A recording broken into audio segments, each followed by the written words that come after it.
Good morning, Sarah. Today, I've got an idiom that comes straight from Greek mythology. Have you ever heard of Achilles' heel? Good morning, Mr. Davis. Yes, I think I've heard it in stories, but I'm not really sure what it means. Achilles' heel refers to a person's weak spot or vulnerability, no matter how strong or invincible they seem otherwise. The origin of this idiom is quite fascinating. It comes from the story of Achilles, a hero of the Greek-Trojan War. When Achilles was a baby, it was prophesied that he would die young. To prevent this, his mother, Thetis, dipped him in the river Styx, which was supposed to make him invulnerable. However, she held him by his heel, leaving that part of his body untouched by the magical waters, hence his only vulnerable spot. Oh, I see. So, when someone says that something is their Achilles heel, they mean it's their weak point? Exactly.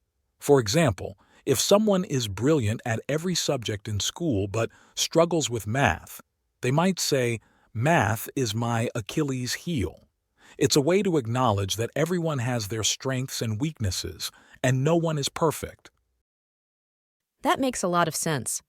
I guess my Achilles heel is public speaking. I get really nervous. That's a great example, Sarah. Recognizing your Achilles heel is the first step to overcoming it. And remember, even the greatest heroes had their weaknesses. It's our challenges that make us human and give us the opportunity to grow. Thanks, Mr. Davis. That's encouraging. I'll work on strengthening my Achilles heel then. That's the spirit, Sarah. And if you need any help along the way, I'm here to support you. Just like Achilles had his companions, we all need a little help to overcome our vulnerabilities. I appreciate that, Mr. Davis. I'm ready to face my Achilles heel head on now. Wonderful to hear, Sarah. With determination and practice, you can turn your weaknesses into strengths. Keep pushing forward, and never be afraid to ask for help when you need it. I will, Mr. Davis. Thanks for another great lesson. I'm learning so much from these idioms. You're very welcome, Sarah. I'm glad you find them helpful. Remember, learning is a journey, and it's okay to stumble as long as you keep moving forward. See you in our next lesson.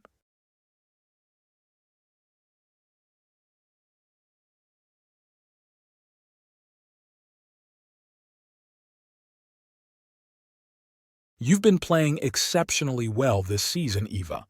It's impressive how much you've improved. But have you identified any areas you still feel need work? Thanks, Derek. I've definitely been working hard, but I guess my serve still feels like my Achilles heel. It's just not as consistent as I'd like it to be. It's good that you're aware of it. Identifying your weaknesses is the first step to overcoming them.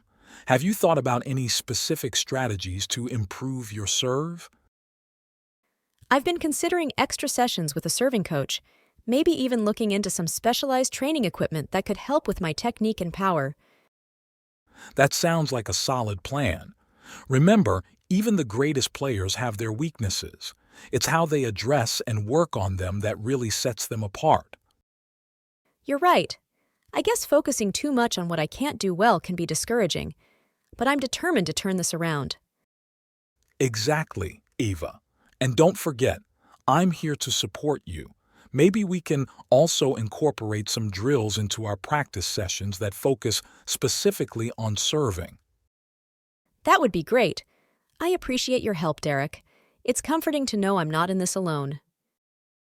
Of course, you're not. We're a team, after all. Let's tackle this Achilles' heel of yours together and make it your strongest asset. Thanks, Derek. With your help, I'm confident I'll get there.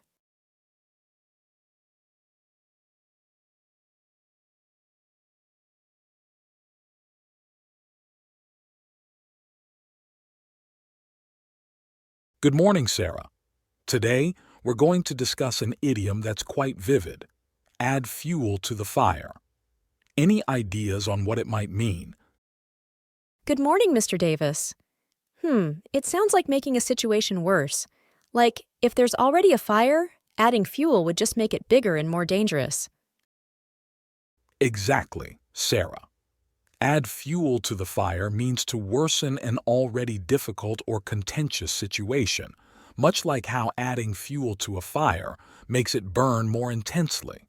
It's often used to describe actions or words that escalate an argument or conflict instead of calming it down.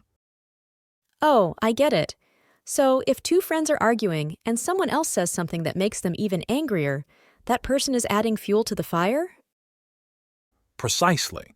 It's like when you notice a small disagreement and instead of helping to resolve it, someone makes a comment that ends up making everyone more upset. It's important to be mindful of what we say and do, especially in tense situations, to avoid making things worse. That makes sense. It's better to try to help calm things down instead of making them worse. I'll remember that. Exactly, Sarah. Being aware of how our actions and words can impact a situation is crucial. Sometimes, the best way to help is to offer support and try to de-escalate the conflict, rather than contributing to the negativity. Got it, Mr. Davis. I'll aim to be someone who helps put out fires, not someone who adds fuel to them. That's a wonderful approach, Sarah.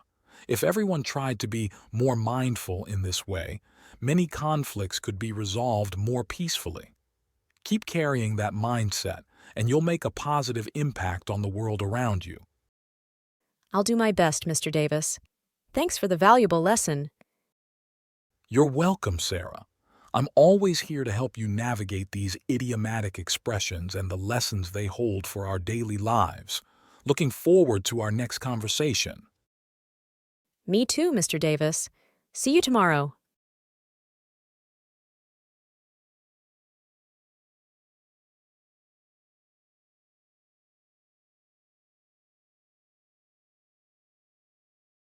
Did you hear about the argument between Alex and Casey in the team meeting yesterday? I did. It seems like a minor disagreement, but I heard someone mentioned Alex's past project failures. That must have added fuel to the fire. Absolutely, it did. Alex was already on edge, and bringing up past mistakes just made things worse. It's not like Casey to be so thoughtless. I think Casey didn't mean to escalate things. It was just a slip. But it's a reminder for us all to be more mindful of what we say, especially in tense situations. Right. Now, I'm worried about how this will affect team morale. We need everyone to be on the same page, especially with the upcoming project deadline. I agree. Maybe we should talk to both Alex and Casey. A little mediation could help smooth things over before it impacts the project. That's a good idea. Keeping the peace is crucial right now. Let's see if we can set up a meeting with them today. I'll send out an invite and make sure we have a neutral space to chat. It's important we handle this delicately. Thanks, Olivia. It's situations like these that remind me how valuable a good team dynamic is. Let's do our best to preserve it. Absolutely, Jake. We'll get through this together.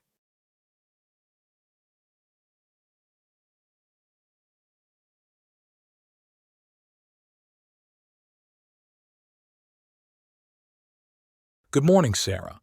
Ready for today's idiom lesson?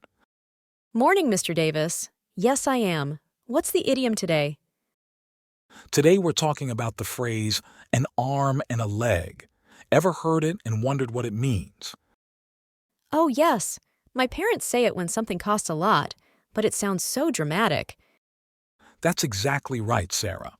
The idiom an arm and a leg is used to describe something very expensive, as if it costs as much as one would pay with an arm and a leg. It's a colorful way to express the idea that the price of something is so high it feels like you're giving up a lot to afford it.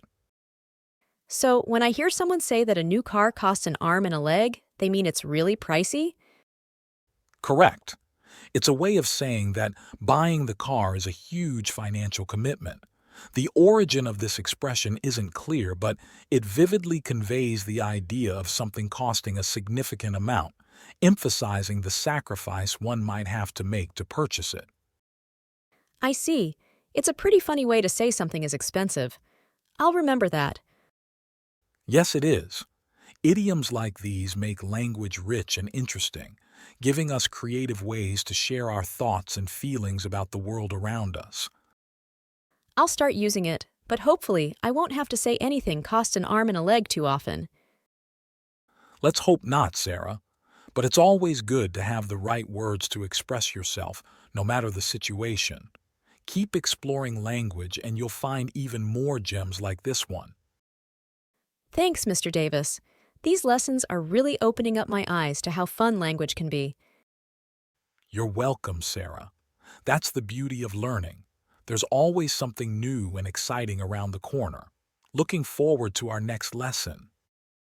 Me too. See you then, Mr. Davis.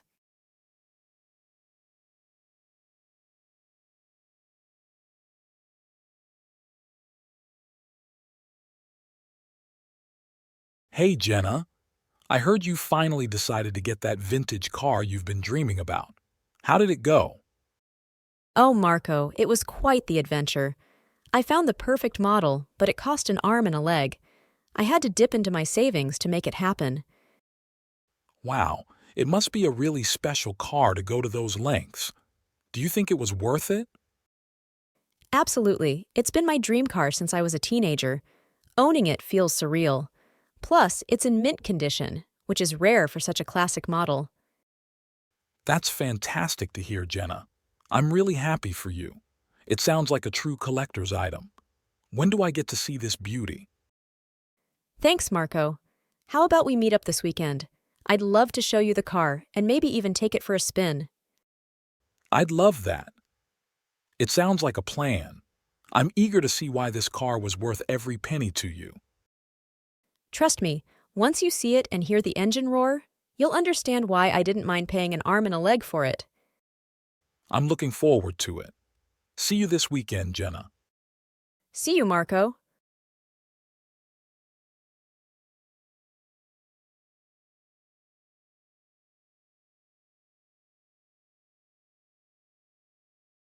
Good morning, Sarah. Today I have a very common idiom to share with you. It's a dime a dozen. What do you think it means? Good morning, Mr. Davis.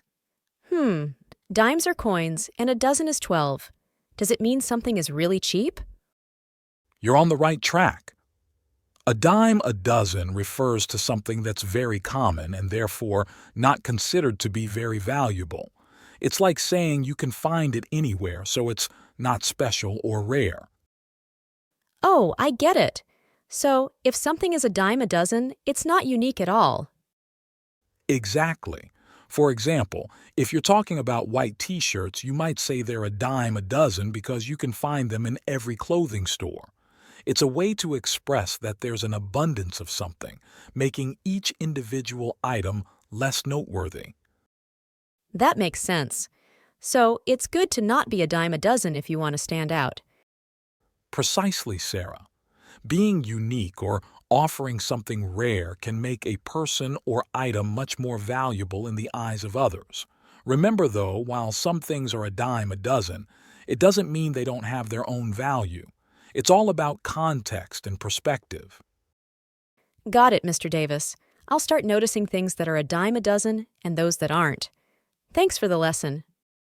You're welcome, Sarah. It's great to hear you're thinking critically about these idioms and what they represent. Keep up the curiosity, and I'm sure you'll discover many more insights. I will, Mr. Davis. Looking forward to our next idiom lesson. As am I, Sarah. Have a wonderful day, and remember, the value of something isn't always determined by its rarity, but by what it means to you. I'll remember that. Thanks, Mr. Davis. See you next time.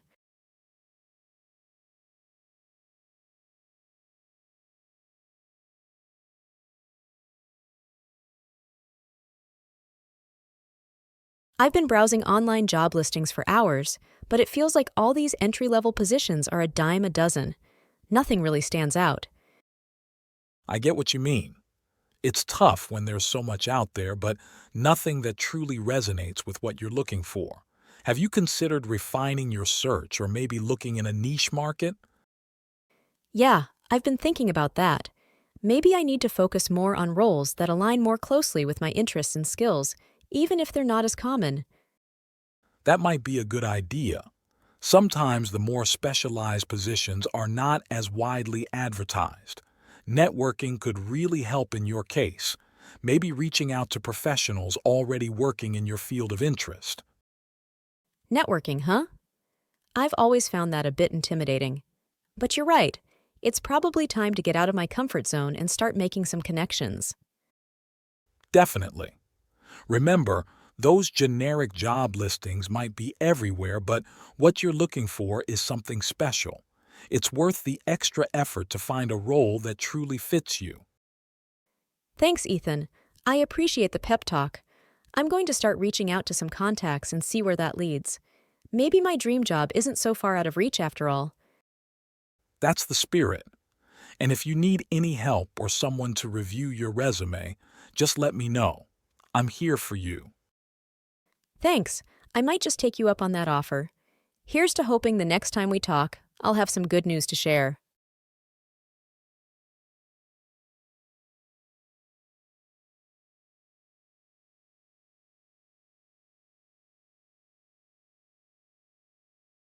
Good morning, Sarah. Today's idiom is beat around the bush. Any guesses on what it might mean? Good morning, Mr. Davis. Sounds like someone hitting bushes for no reason. Is it about not getting to the point? Exactly right, Sarah. Beat around the bush means to avoid talking about what's important or to delay getting to the main point. It's like walking in circles around something instead of directly approaching it. So, if someone keeps talking about everything else except what they really need to say, they're beating around the bush? Precisely. The phrase comes from bird hunting, where people would beat the bushes to flush birds out into the open but not directly into the area where the birds were hiding. It became a metaphor for not addressing something directly. I see. So, it's better to not beat around the bush if you have something important to say. That's correct, Sarah. Being direct and to the point is often appreciated, especially in important conversations. It saves time and avoids misunderstandings. Got it, Mr. Davis. I'll try to be straightforward and not beat around the bush when I'm talking about important stuff. That's a good approach, Sarah. Remember, it's okay to take your time to express yourself clearly, but try to stay focused on what's essential. If you're ever unsure, it's all right to ask for a moment to gather your thoughts. Thanks, Mr. Davis. I'll remember that. These idioms are really helpful for understanding how to communicate better. I'm glad to hear that, Sarah. Effective communication is key in so many aspects of life. Keep up the great work, and don't hesitate to ask if you have any questions or need clarification on anything. I will, Mr. Davis. Thanks for all the lessons. See you tomorrow. You're welcome, Sarah. Looking forward to our next conversation. Have a great day.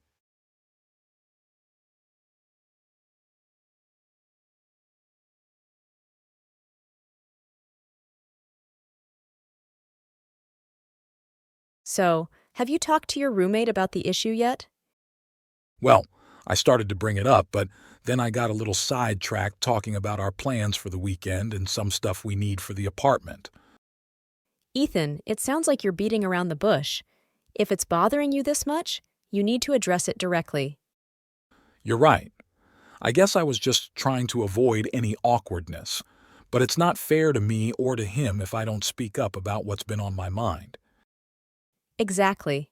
Communication is key in any relationship. Just be honest and straightforward about how you feel. You're absolutely right. I'll talk to him tonight. No more avoiding the topic. Thanks for the push, Olivia. I needed that. Anytime, Ethan. You'll feel a lot better once it's out in the open. And who knows? He might be totally understanding about the situation. That's what I'm hoping for. All right, I'm going to prepare what I want to say. Wish me luck. Good luck. You've got this. Let me know how it goes.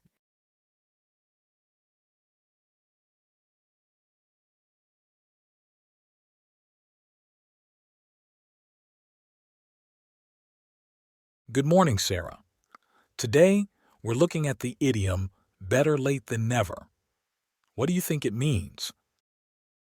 Good morning, Mr. Davis. It sounds like it's better to do something late than not do it at all. Is that right? Spot on, Sarah.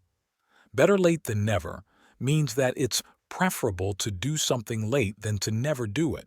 It suggests that completing a task or fulfilling a commitment, even if delayed, is still valuable. So, if I turned in my homework a day late, it's better than not turning it in at all? Exactly. While it's important to try to be on time, sometimes things happen that prevent that. This idiom acknowledges that effort and completion are important, even if they're not perfectly timely. I see. So, it's like saying it's never too late to make things right. Precisely, Sarah. It encourages us to take action, even if we're late, rather than giving up because we think it's too late to make a difference. It's a reminder of the value of perseverance and effort. That's really reassuring. I'll remember that it's better to try, even if I'm a bit late, than to not try at all. That's the spirit, Sarah. It's all about doing your best and recognizing the importance of your actions, regardless of timing. Remember, the aim is to always strive for punctuality, but also understand that being late isn't the end of the world, as long as you're committed to your responsibilities. Thanks, Mr. Davis. That makes me feel a lot better about times when I can't be perfect. You're welcome, Sarah. It's important to strive for excellence, but also to be kind to yourself when things don't go as planned. Keep doing your best and remember, better late than never. I will, Mr. Davis. Thanks for the great lesson today. Anytime, Sarah. I'm here to help you navigate these expressions and the lessons they carry for life. See you in our next lesson. Looking forward to it, Mr. Davis. Bye.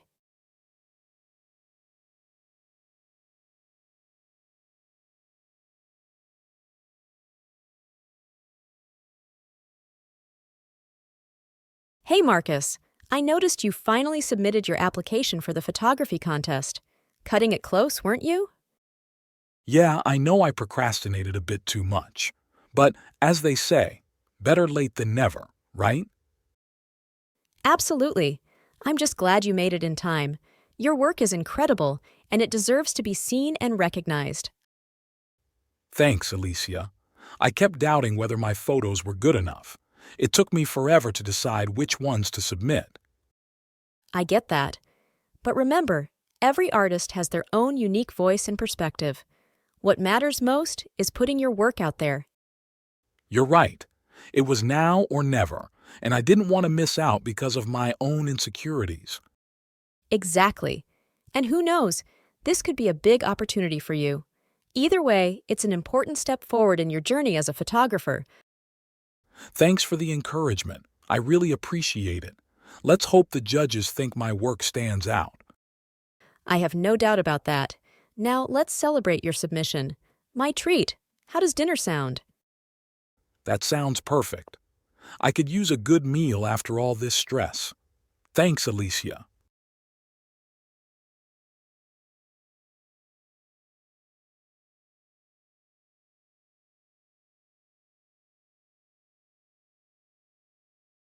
Good morning, Sarah. Today, we're going to look at a rather brave idiom, bite the bullet. Any idea what it means? Morning, Mr. Davis. It sounds pretty intense. Does it mean to endure something difficult? You've got it. Bite the bullet means to endure a painful or otherwise unpleasant situation that is seen as unavoidable. The phrase comes from a time before modern anesthesia, where soldiers would literally bite on a bullet to cope with the pain of surgery or amputation on the battlefield. Wow, that's really tough. So, if I have to do something I really don't want to do but know it's necessary, I'm biting the bullet? Exactly. It's all about facing up to something difficult or unpleasant with courage and endurance. Whether it's tackling a challenging assignment, going to the dentist, or having a difficult conversation, when you bite the bullet, you're bravely facing the situation head on. I see. It's better to just do it than to avoid it, right?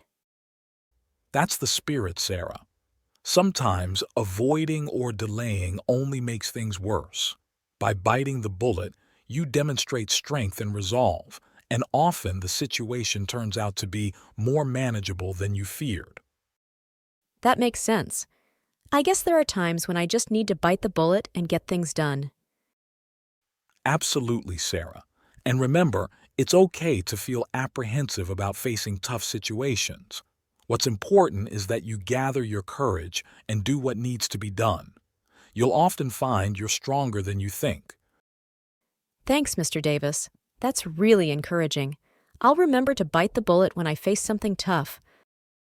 You're welcome, Sarah. Facing challenges head-on is a part of growing and learning. I'm here to support you through those challenges, just like I'm here for the easy lessons. I really appreciate that, Mr. Davis. Thanks for all the valuable lessons. Anytime, Sarah. Keep facing your challenges with bravery and you'll accomplish great things. See you in our next lesson. See you then, Mr. Davis.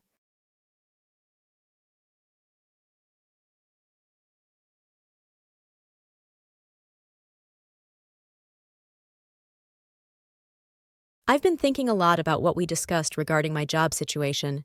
I've decided it's time to bite the bullet and ask for that promotion. Really? That's a big step, Sam.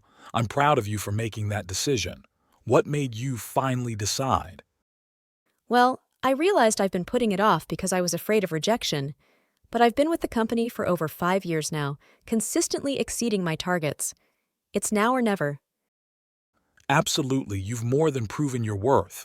It's important to advocate for yourself, especially in your career. How are you planning to approach it? I've scheduled a meeting with my manager for next week. I'm putting together a presentation that highlights my achievements and contributions to the team. I'll also outline my vision for the role I want.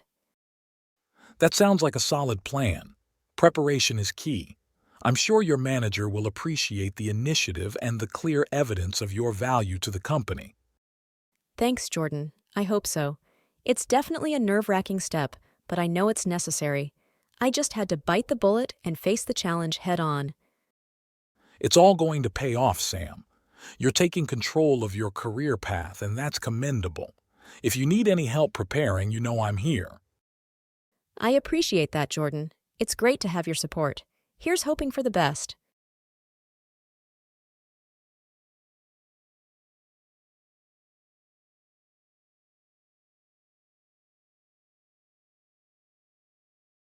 Good morning, Sarah. Ready for another idiom today? Morning, Mr. Davis. Yes, I'm ready. What's the idiom? Today's idiom is call it a day. Any guesses on what that might mean? Does it mean to decide to stop working on something because it's the end of the day? Exactly right, Sarah. Call it a day means to stop working on something, either because you've completed what you were doing or because you've decided to continue it at another time. It's like saying, I've done enough work for today. It's time to rest or do something else. Oh, I see. So, when we finish our class and you say, let's call it a day, it means the lesson is over and we can go home or move on to other activities. Precisely. It can apply to work, school, or any activity, really. When someone feels they've put in enough effort for the time being, they might decide to call it a day as a way to acknowledge that it's time for a well-deserved break. That makes sense. It's important to know when to take a break so you don't get too tired or burnt out. Absolutely, Sarah. Recognizing the right time to call it a day is crucial for maintaining balance and ensuring you're ready to tackle challenges with fresh energy another time. It's all about managing your time and effort wisely. I'll remember that, Mr. Davis. It's okay to take breaks and call it a day when I need to recharge. That's right, Sarah. Always listen to your body and mind. If you feel you've done enough for the day, it's perfectly fine to take a rest. There's always another day to continue your efforts. Thanks, Mr. Davis. I think I'm getting the hang of these idioms. They're really helpful for understanding everyday expressions. I'm glad to hear that, Sarah. Idioms are a fun way to enrich your language and express ideas in a colorful way. Keep up the great work. I will, Mr. Davis. Can't wait for the next idiom lesson. Looking forward to it, Sarah. Remember, it's always okay to call it a day and recharge for the next adventure. See you next time. See you then, Mr. Davis.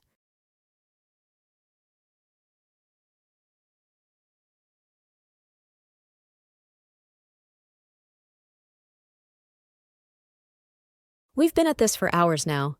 I think we've covered a lot of ground with the project. Yeah, I agree.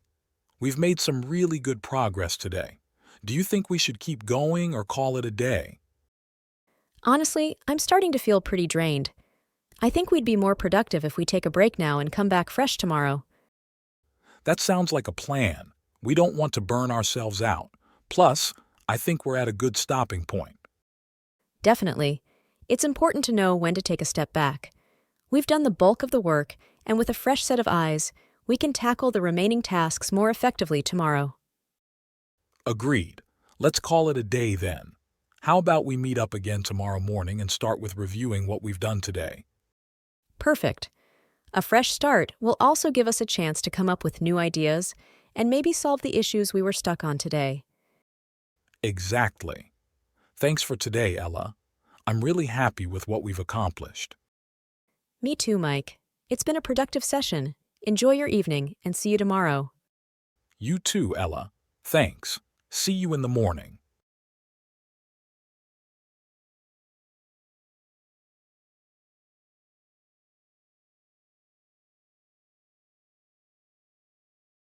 Good morning, Sarah. Today, we're diving into the idiom cut corners. Have you heard it before? Good morning, Mr. Davis. Yeah, I think my mom says it when she's talking about someone not doing a job properly. That's a good observation. Cut corners means to do something in the easiest, quickest, or cheapest way, often sacrificing quality or skipping steps. It's like taking a shortcut that might save time or money but doesn't result in the best outcome. So, if I do my homework in a hurry and don't check my answers, am I cutting corners? Exactly. When you rush through your homework without reviewing your work, you're cutting corners. While it might save you time in the moment, it could mean making mistakes that could have been avoided with a little more effort. I see. It's better to take your time and do it right than to cut corners and not be happy with the results. Absolutely, Sarah. Quality is often more important than just finishing quickly. Taking shortcuts can lead to problems down the line, whether it's with schoolwork, building something, or any task, really. Got it, Mr. Davis. I'll make sure to do things properly and not cut corners, especially on important tasks. That's the spirit, Sarah. Striving for quality and taking the time to do things right will serve you well in the long run. Remember, it's about finding the balance between efficiency and thoroughness. I'll remember that. Thanks for explaining, Mr. Davis. These idioms really help me understand these concepts better. You're welcome, Sarah. I'm glad you're finding them useful. Learning to communicate effectively and understanding the nuances of language can be very rewarding. Keep up the great work. I will, Mr. Davis. Looking forward to our next lesson. As am I, Sarah. Have a fantastic day and remember, no cutting corners on your way to excellence. I won't, Mr. Davis. Bye for now.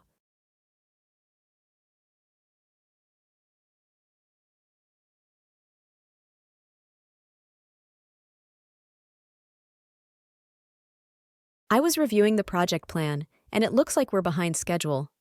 I know we're under pressure, but I really think we shouldn't cut corners to catch up. I understand your concern, Lena, but what do you suggest we do? We're already stretched thin as it is. Well, cutting corners might save us time now, but it could lead to bigger issues down the line. Maybe we could prioritize the project tasks and see if there are any we can delay without impacting the overall timeline too much.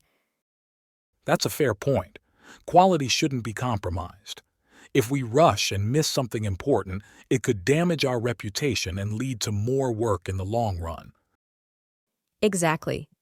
I believe focusing on the critical components and ensuring they're done right will benefit us more than trying to speed through everything.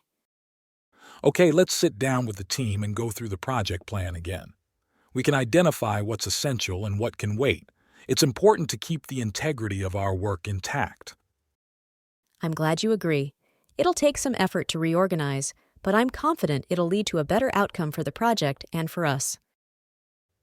Thanks for bringing this up, Lena. It's crucial we maintain our standards, even under pressure.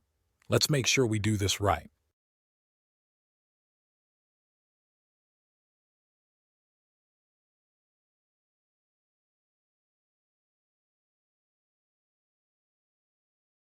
Good morning, Sarah. Today, I have an idiom for us that's quite different from the others we've discussed. It's a hot potato. Any guesses on what it might mean? Morning, Mr. Davis. A hot potato. Is it about something that's literally hot or difficult to handle? You're on the right track, Sarah. A hot potato refers to a controversial issue or sensitive subject that is difficult to handle and can cause disagreement or discomfort if discussed. Just like a literally hot potato is hard to hold in your hands, a metaphorical hot potato is tough to deal with without getting burned, so to speak. Oh, I see. So if there's a topic that makes people argue a lot or feel uncomfortable, it's like a hot potato that nobody wants to hold on to for long. Exactly, Sarah. Topics like politics, religion, or even certain social issues can be considered hot potatoes in many conversations. They are topics that need to be handled with care, if at all, especially in mixed company where opinions may vary greatly. That makes sense. It's important to know when to bring up these hot potatoes and when it's better to avoid them, huh? Absolutely, Sarah.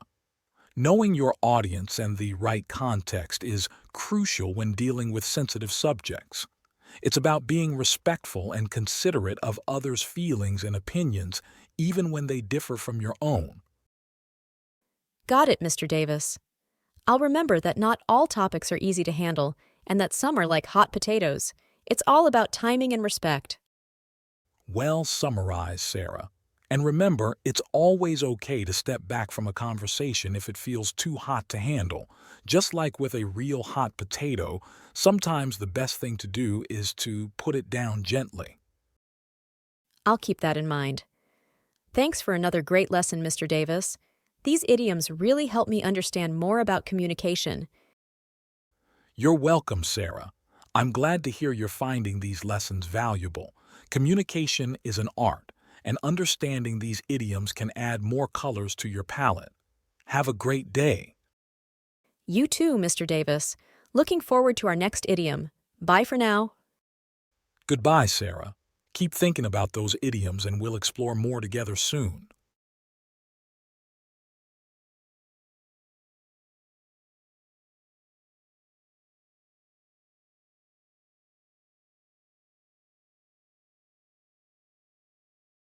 Have you been following the news about the new policy proposal in the City Council?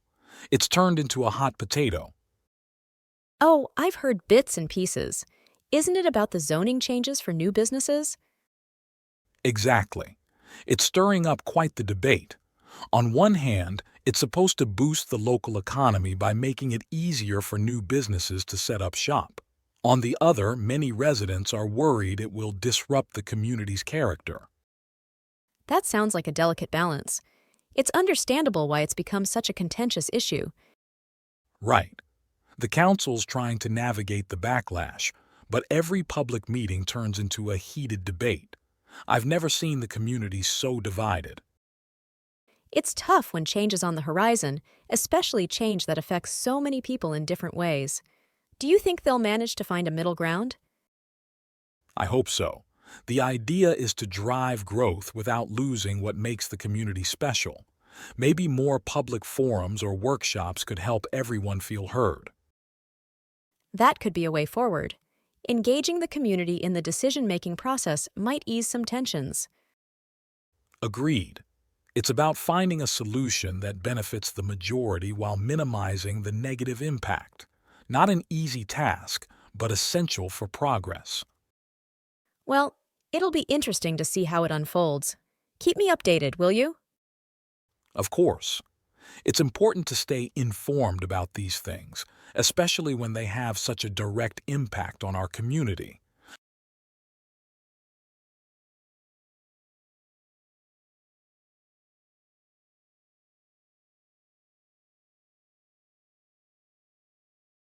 Good morning, Sarah. Ready for another fun idiom lesson? Morning, Mr. Davis. Yes, I am. Yesterday's piece of cake lesson was really fun. What's the idiom for today? Today, we're going to talk about break the ice. Have you ever heard someone use this phrase before? Oh, I think so. Like when my cousin tried to talk to new people at her school. Is it about making friends? Spot on, Sarah. Break the ice means to do or say something to relieve tension or get past the initial awkwardness in a social situation. Imagine you're at a party where you don't know anyone. It might feel a bit cold and stiff, right? Just like a frozen surface. Yeah, that sounds uncomfortable. So you have to melt the ice? Exactly, but instead of melting it, you break it. The phrase comes from the days when ships would get stuck in frozen waters and other ships, known as icebreakers, would come to break the ice and clear a path. Similarly, when you start a conversation, tell a joke, or introduce yourself to someone new, you're acting like an icebreaker, making it easier for everyone to communicate and get comfortable. That makes a lot of sense. So if I go to a new club at school and start talking about something we all like, I'm breaking the ice? Precisely. When you initiate conversations or find common ground with others, you're breaking the ice, making the atmosphere friendlier and more welcoming for everyone.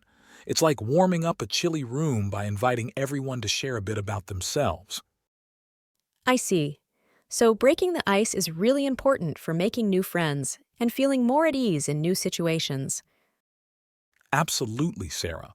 And remember, everyone feels a bit nervous or shy in new situations. By being the one to break the ice, you not only make it easier for yourself, but also for everyone else who might be feeling the same way. I'll remember that. I guess being a little brave and starting a conversation can lead to some great friendships. That's the spirit, Sarah. And who knows? Maybe you'll find that breaking the ice can be as easy as a piece of cake once you get the hang of it. I'll definitely give it a try, Mr. Davis. Thanks for teaching me these cool idioms. They make understanding social situations a lot more fun. You're welcome, Sarah. I'm glad you find them helpful. Remember, learning how to communicate effectively is just as important as your school subjects. If you have any questions or need tips on breaking the ice, I'm here to help. Thanks, Mr. Davis. I'm looking forward to using break the ice the next time I meet someone new. I'm sure you'll do great, Sarah. Keep being curious and open to learning, and you'll find that many social situations can be navigated smoothly. Have a fantastic day. You too, Mr. Davis. Can't wait for our next idiom lesson.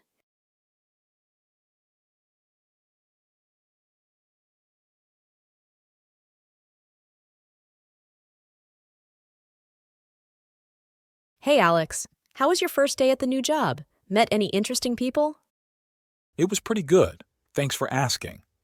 Everyone seems nice, but you know me, I'm a bit shy at first. It's always a challenge to fit in right away. I get that. Did you find a way to break the ice with your new coworkers? Actually, yes. They have this tradition of hosting a welcome lunch for newbies, and it really helped. Plus, I found out one of my colleagues is also into hiking just like us. That's fantastic. Hiking is always a great way to bond. Did you guys make any plans yet? We did. We're planning a weekend trail. It seems like a great opportunity to get to know each other outside of work. Look at you, already making friends and plans. I'm proud of you. Anything else exciting happen? Thanks, Emily. And well, they have this cool project they want me to lead.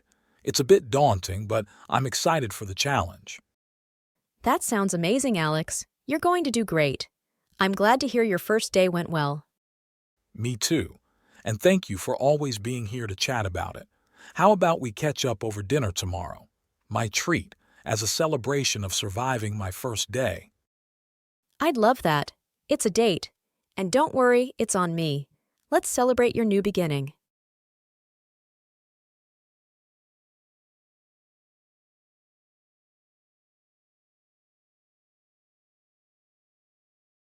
Good morning, Sarah. Today I've got a sweet topic for us to discuss. Have you ever heard someone say, it's a piece of cake? Morning, Mr. Davis. Yes, I have. My mom says it when she finds something really easy to do, but it always makes me hungry for actual cake. That's a perfect connection. The idiom piece of cake means that something is very easy to do, just like you said. The history of this phrase is quite fun. It's believed to have originated in the 20th century. Some say it comes from the practice of giving cakes as prizes for winning competitions, which were often easy to win. So, if I win a cake by just running around the track, it's as easy as eating a piece of that victory cake? Exactly. Imagine you're in a race and the prize is a delicious cake.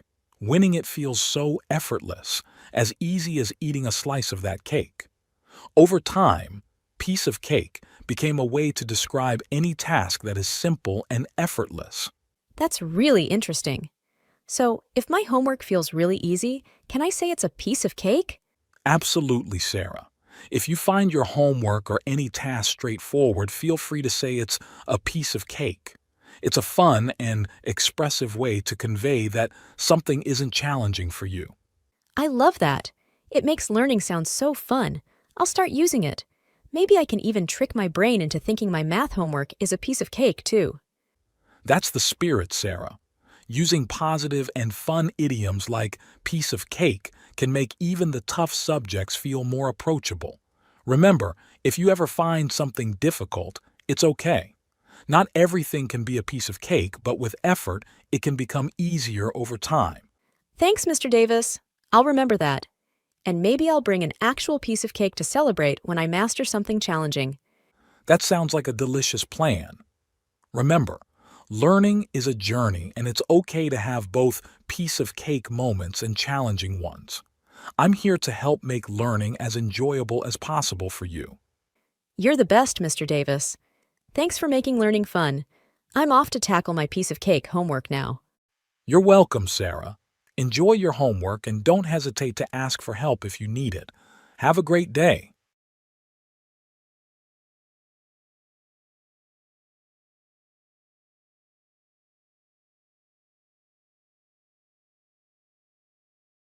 Hey, Maria. Guess what? I finally managed to fix that leaky faucet in the kitchen all by myself. Really? That's awesome. I thought you were going to call a plumber. What changed? Well, I watched a couple of DIY videos online and it looked straightforward. So I thought, why not give it a try? And you know what? What happened? It was a piece of cake. All it took was the right wrench and a bit of patience. That's great to hear. You'll have to show me how to do it sometime. I've always been curious about fixing things around the house. Definitely. It's actually quite fun and it feels good to solve problems with your own hands. I agree. Plus, it saves us a call to the plumber. What's next on our home improvement adventure? How about we tackle that squeaky door next weekend? I think we can make it a fun project. Sounds like a plan. And after that, we deserve a nice treat for all our hard work. Absolutely. How does homemade pizza sound? Perfect. You're on dough, and I'll handle the toppings. It's a deal. This is going to be fun.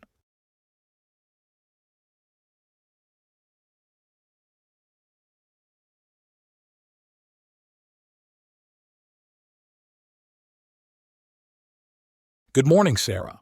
Are you ready for today's idiom lesson? Morning, Mr. Davis. Yes, I'm excited. What's the idiom today? Today we're discussing hit the nail on the head. Do you have any guess what it might mean? It sounds like doing something very accurately, like hitting exactly where you're supposed to? Exactly right, Sarah. Hit the nail on the head means to describe exactly what is causing a situation or problem, or to get something exactly right. It comes from the literal action of hitting a nail perfectly with a hammer. If you do it correctly, the nail goes straight into the wood effortlessly. Oh, I get it. So if I answer a question in class and it's exactly what you were looking for, I've hit the nail on the head? Precisely. When you give an answer that's spot on, or if you correctly identify the solution to a problem on the first try, it's like you've hit the nail on the head. It's a great way to say someone has been very accurate or correct in what they've said or done. That's a cool idiom. So it's really important to aim well, whether you're using a hammer or solving problems, huh? Absolutely, Sarah. It's about precision and accuracy, whether in physical tasks or in thinking through problems. And when someone says you've hit the nail on the head, it's a big compliment. It means you've understood something very clearly and expressed it perfectly. I'll try to hit the nail on the head in my studies and maybe even in guessing these idioms. I have no doubt that you will, Sarah. Your keen observations and thoughtful responses are like a hammer, perfectly aligned with its target. Keep aiming accurately, and you'll continue to hit the nail on the head in all you do. Thanks, Mr. Davis. I really enjoy learning about idioms. They make language so much more vivid and fun. I'm glad to hear that, Sarah. Idioms do add color and life to our language, making it more expressive and interesting. Keep up the great work, and always aim to hit the nail on the head in your learning journey. Will do, Mr. Davis. Looking forward to our next idiom. Have a great day. You too, Sarah. Keep being curious and enthusiastic. See you in our next lesson.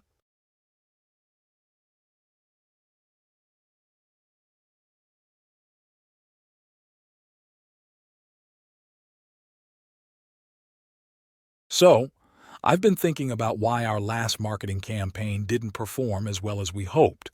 I believe it's because we didn't truly understand our target audience's needs. That's an interesting point. I was looking at the feedback, and a lot of people mentioned they found the campaign confusing and not very relatable. Exactly. And that's why I've been doing more research into our audience's preferences and pain points.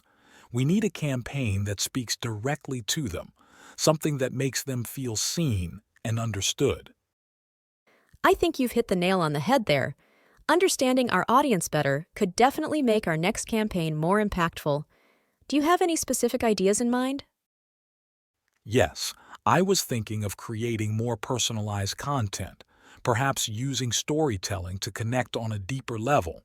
We could share real stories of people who've benefited from our product, I love that idea. Personalization and storytelling can be very powerful. It makes the message more memorable and engaging. right? And we can use social media to run some A/B tests, see which messages resonate the most, and then refine our approach based on real feedback. Brilliant! Let's put together a proposal for the team. I think this could really turn things around for our next campaign. Agreed. I'll start drafting the proposal. Thanks for the support, Casey. I think we're on the right track this time. Anytime, Jordan. It's great to see us learning and evolving our strategies. Here's to a successful campaign ahead.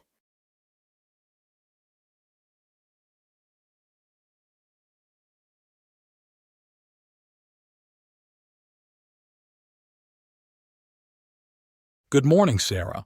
Ready for a new idiom adventure? Good morning, Mr. Davis. Yes, I'm always ready. What's today's idiom?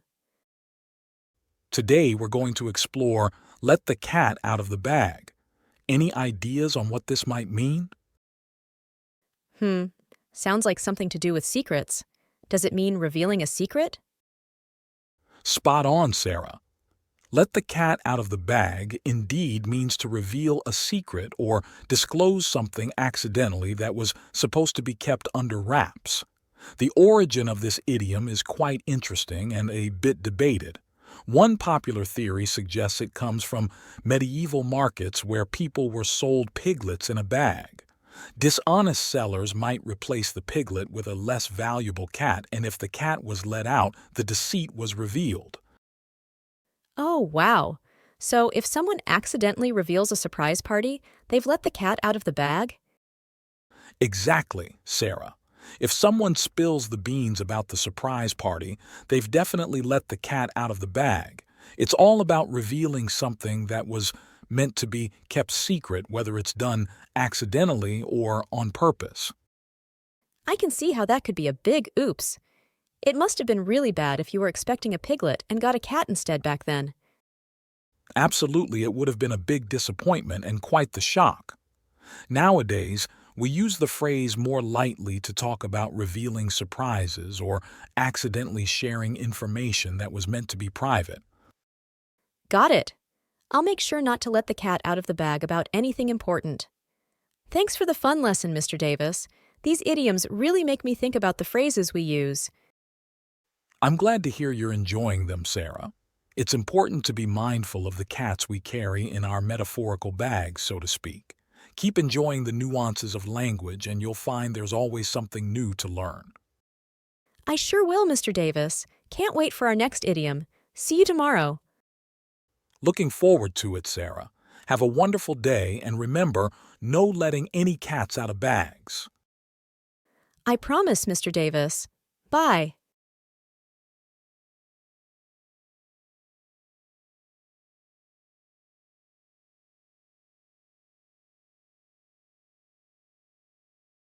Hey, Max. Have you heard about the surprise party for Jenna next weekend? Surprise party? No, I hadn't heard anything about it. Who spilled the beans? Oh, no. I think I just let the cat out of the bag. It was supposed to be a secret. Jenna's sister is organizing it and asked me to help out. Don't worry, Sophie. Your secret's safe with me. I won't tell Jenna. It sounds like a lot of fun. What can I do to help? Thank you, Max. I was actually hoping you could help with the decorations. We're going for a beach theme, considering how much Jenna loves the beach. That sounds fantastic. I can definitely help with that. Maybe we can get some sand and inflatable palm trees, create a little beach area. That's a brilliant idea. And maybe some beach balls and a playlist of beach-themed music to set the mood. Consider it done. I'll start looking for decorations and music. This is going to be the best surprise party ever. I'm so relieved you're on board. Jenna is going to love this. Let's make sure we keep everything under wraps until the big day. Absolutely. My lips are sealed. We'll make sure Jenna has a birthday to remember.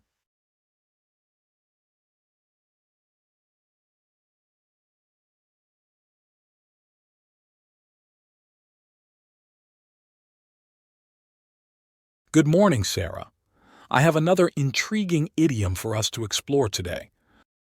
Good morning, Mr. Davis. I'm eager to hear what it is. What are we learning today? Today's idiom is a penny for your thoughts. Do you have any initial thoughts on what this might mean? I've heard my grandma say it before. It sounds like she's offering a penny to know what I'm thinking about. Is it about wanting to know someone's thoughts? Exactly, Sarah.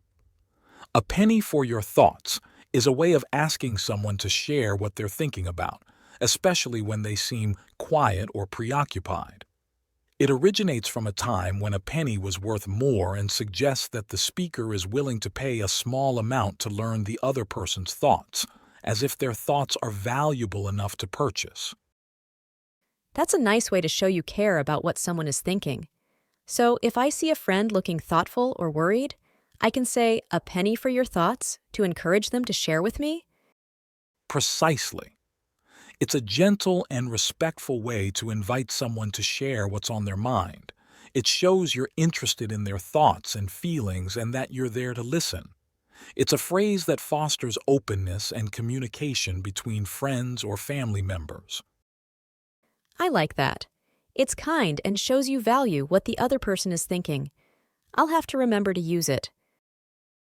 I'm sure your friends and family will appreciate it, Sarah. It's a simple, yet meaningful way to show you care and are interested in their inner world.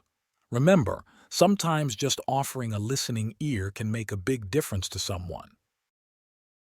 I'll keep that in mind, Mr. Davis. Thanks for teaching me these wonderful idioms. They really help me understand more about communication and how to express care for others. You're welcome, Sarah. I'm delighted to see you applying these lessons in such a thoughtful way.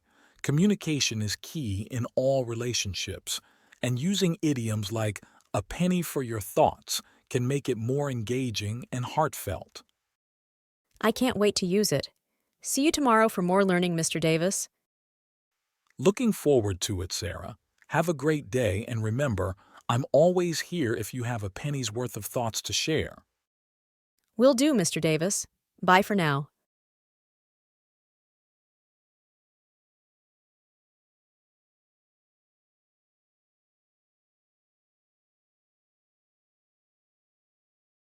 You've been awfully quiet tonight, Emma. Everything all right? A penny for your thoughts? Oh, I've just been thinking about this book I finished yesterday. It's left me pondering about the choices we make in life and how they shape our paths. Sounds like a pretty deep book. What's it about exactly? It's a story about two friends who take entirely different paths in life based on a single decision. It explores how that choice impacts not just their lives, but also the lives of those around them. That does sound intriguing. It's amazing how a piece of literature can provoke such profound reflection. Do you think one choice can really change everything? I do, actually. It's the whole butterfly effect concept. A small decision could lead to significant changes. It makes me think about the decisions I've made and where they're leading me. I get what you mean. It's kind of daunting but also exciting to think about. Makes every decision feel important. Exactly. It puts into perspective how we should value each choice we make, but it also makes me appreciate the journey, regardless of the destination. Well said, Emma. It's the journey that teaches us the most. Maybe I should read that book too. Sounds like it offers some valuable insights. I think you'd like it. I'll lend it to you. It's always good to have someone to discuss these things with. I'd love that. Thanks, Emma. It's nice to share these kinds of thoughts with someone.